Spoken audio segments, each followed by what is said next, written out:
Shalom. Shalom.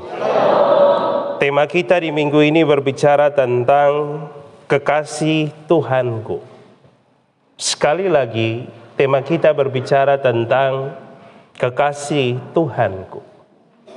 Ketika kita merenungkan tentang apa yang Kidung Agung coba gambarkan bagi kita, memang ini berbicara tentang dua makna di dalamnya. Yang pertama berbicara tentang relasi kita dalam bagian kita dengan Tuhan, sebagai bagian di mana saya dan kita semua sebagai mempelainya. Tetapi bagian ini juga sedang menghantarkan kita tentang bagian saya dan Bapak Ibu Saudara di tengah-tengah kehidupan keluarga kita. Maka Kidung Agung sedang menggambarkan tentang sebuah kasana mindset, para cara berpikir kita di tengah-tengah hidup kita sebagai orang percaya. Dalam kaitannya di mana ketika bicara tentang keluarga, maka penting dalam bagian ini kita lihat bersama bagaimana Kidung Agung coba menggambarkan tentang sebuah gambaran ketika berbicara tentang love atau cinta. Ungkapan di mana ketika seseorang ada hasrat, ada bagian di dalamnya ada cinta, maka dalam bagian itu dia ungkapkan, dia nyatakan di tengah-tengah apa yang dia rasakan, di tengah-tengah perasaan yang dirasakan.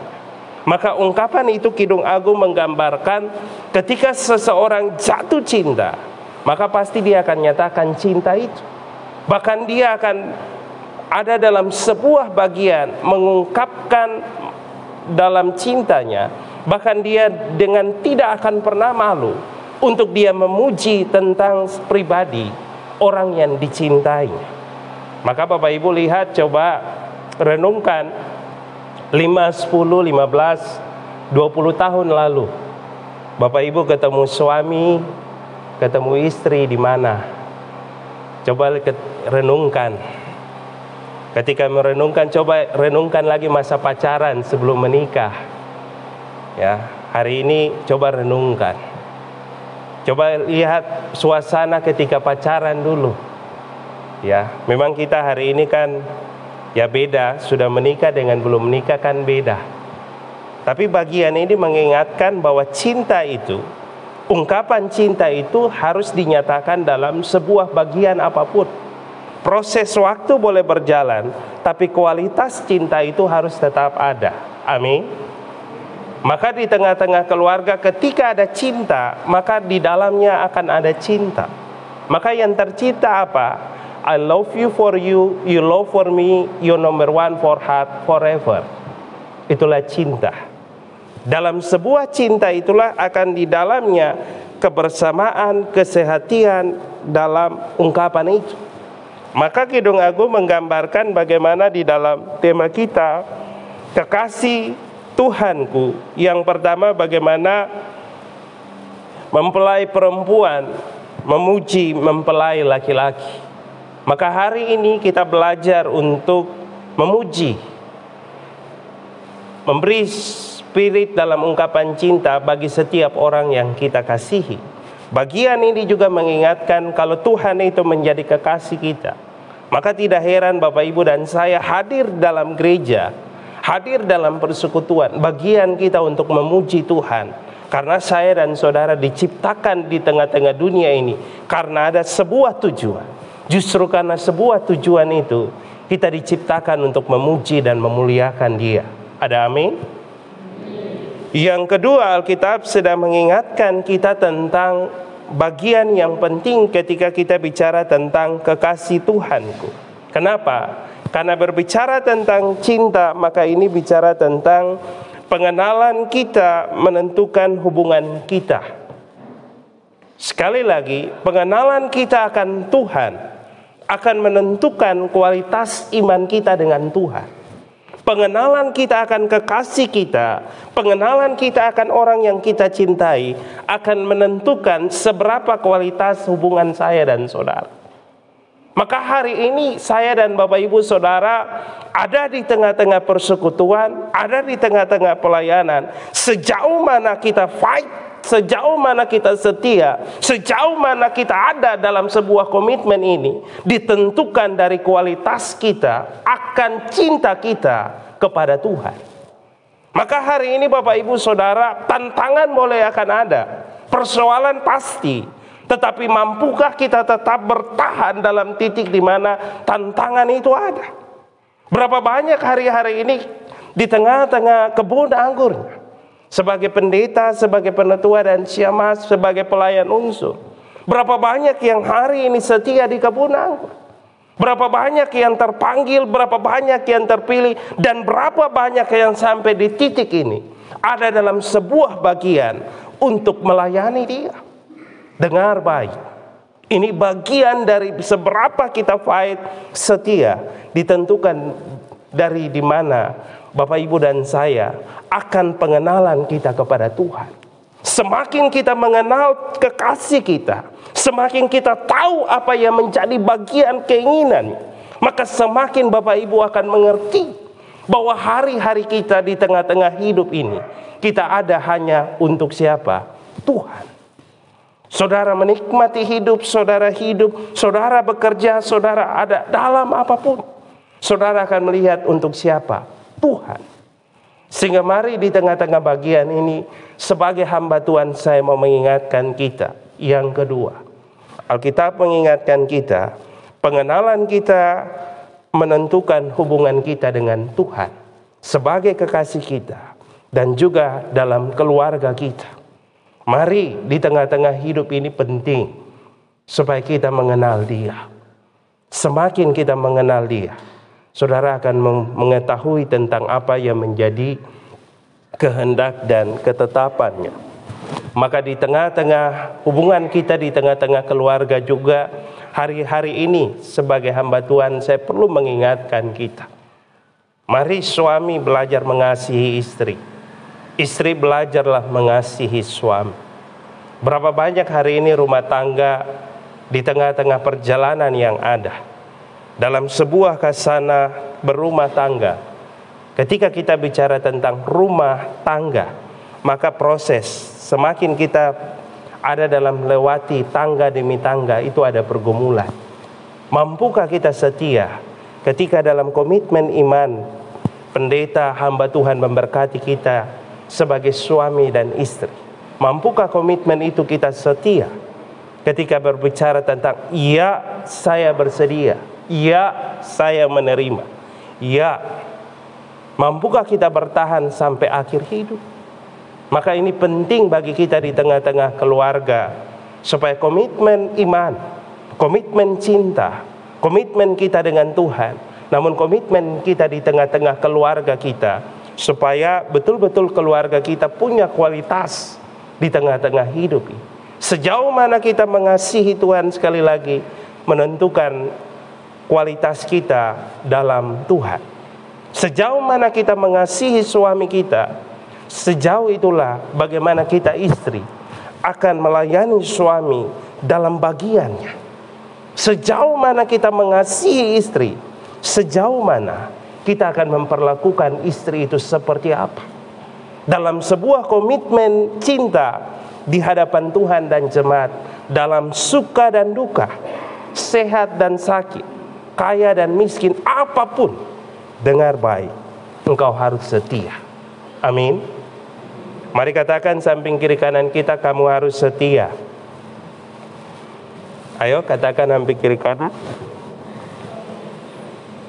Kalau sudah, sekali lagi katakan, kau sudah dengar. Jadi belajarlah setia. Kualitas iman kita hari ini, sekali lagi, jangan hari ini kita ada dalam sebuah bagian yang biasa saja. Kalau jemaat hari ini lihat persekutuan ini dalam sebuah pengenalan akan persekutuan, jangan tanyakan apa yang hari ini gereja beri bagi kita. Jangan hari ini kita bersungut dan menyalahkan pendeta, majelis jemaat dengan segala apa yang ada. Jangan hari ini kita menyalahkan ketika kita lihat pelayanan dengan titik di mana kelemahan yang ada, kita salahkan pelayan unsur PKB, PW, PAM, dan PAR. Hari ini bukan waktunya kita melihat mana yang kurang, mana yang salah untuk kita cas, kita menghakimi. Hari ini waktunya Bapak Ibu dan saya untuk melihat bagian ini, supaya kita lihat apa yang menjadi bagian yang harus kita lihat. Kenapa? Kita saling memperlengkapi. Sehingga mari di tengah-tengah kehidupan ini, saya dan Bapak Ibu sedang diajar, supaya mari di tengah-tengah persekutuan ini kita sedang diajar bagaimana hari-hari saya dan saudara betul-betul kita menyadari tentang apa yang menjadi bagian saya dan Bapak Ibu Saudara. Di tengah-tengah persekutuan, mari ketika kita sebagai hamba Tuhan, pengenalan kita akan Tuhan akan membawa saya dan saudara akan setia. Sebagai hamba-hamba Tuhan, majelis penetua dan siamas, bahkan sebagai pendeta, pelayan unsur PKB, PW, PAM, dan PAR, kita sedang diajar untuk mari hari ini belajar setia. Bicara tentang pelayanan, pasti ada banyak tantangan, dinamika, persoalan. Bicara tentang lika-liku yang ada, pasti ada banyak hal di dalamnya. Tapi mampukah kita tetap setia di tengah-tengah bagian kita? Maka hari ini sebagai hamba Tuhan, saya mau mengingatkan kita yang kedua, ketika berbicara tentang kekasih Tuhanku. Yang kedua, mengingatkan kita tentang bagian ini. Yang ketiga, ayat 1-3 dalam pasal 6 itu berbicara tentang sebuah relasi, kualitas cinta itu. Kalau kualitas cinta itu semakin dalam, kualitas cinta itu semakin betul-betul tercipta di dalamnya, maka ayat 1-3 itu gambaran betapa sebuah spirit dalam hatinya Tuhan, kehendak Tuhan, kita akan mengerti. Maka Bapak Ibu akan tahu hidup hari ini, kita hidup bukan hanya soal kita pikiran kita, pekerjaan kita, apapun. Kita tidak seperti orang dunia yang hari ini ketika duduk dalam jabatan akan melihat aji mumpung, kapan lagi, ini saat. Maka mindsetnya adalah mengumpulkan harta secara dengan bagian-bagian yang dunia hari ini sedang nyatakan itu. Maka tidak heran berapa banyak hari ini orang yang ada dalam tanggung jawab tetapi menyanyiakan tanggung jawab itu, dipercayakan dalam banyak aspek tetapi hidup dalam sebuah bagian yang berpikir tentang diri. Maka yang tercipta adalah aji mumpung, kapan lagi, mengumpulkan segala harta kekayaan duniawi dengan segala cara apapun. Kenapa? Karena mata hati, mata pikiran semuanya dibutakan. Karena apa? Berpikir tentang diri sendiri. Tetapi ketika kita bicara tentang Tuhan, kita melihat bahwa hidup ini, Mazmur 90 ayat 6 katakan, di waktu pagi Bapak Ibu akan bertumbuh, berkembang. Tetapi ayatnya yang selanjutnya katakan, di waktu senja Bapak Ibu dan saya akan lisut dan layu.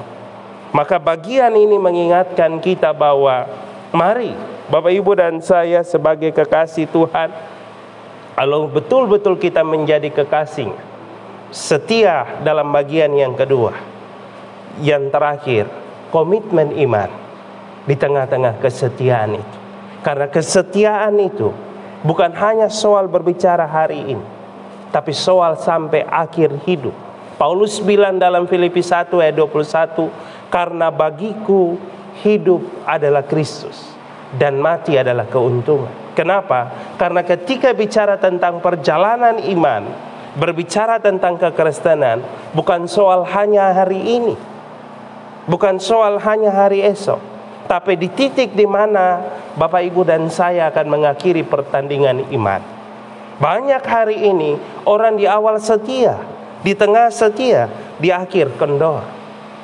Berapa banyak yang hari ini kita lihat.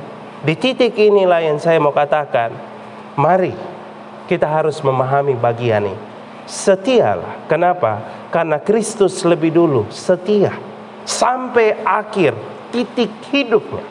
Dia nyatakan, "Ya Aba, ya Bapa, ampunilah mereka, sebab mereka tidak tahu apa yang mereka perbuat." Sampai di titik terakhir, dia lakukan apa yang menjadi kehendak Bapa. Maka hari ini, sampai di titik mana Bapak Ibu dan saya dipercayakan, mari dalam komitmen iman sampai akhir hidupmu. Dan doa saya di tengah-tengah persekutuan yang diberkati, tangan Tuhan, pembelaan Tuhan, kasih Tuhan akan memberkati Bapak Ibu Saudara semua yang hadir di pagi hari ini. Di dalam nama Yesus sebagai kekasih Tuhan, Tuhan berkati, Tuhan tolong. Haleluya. Amin.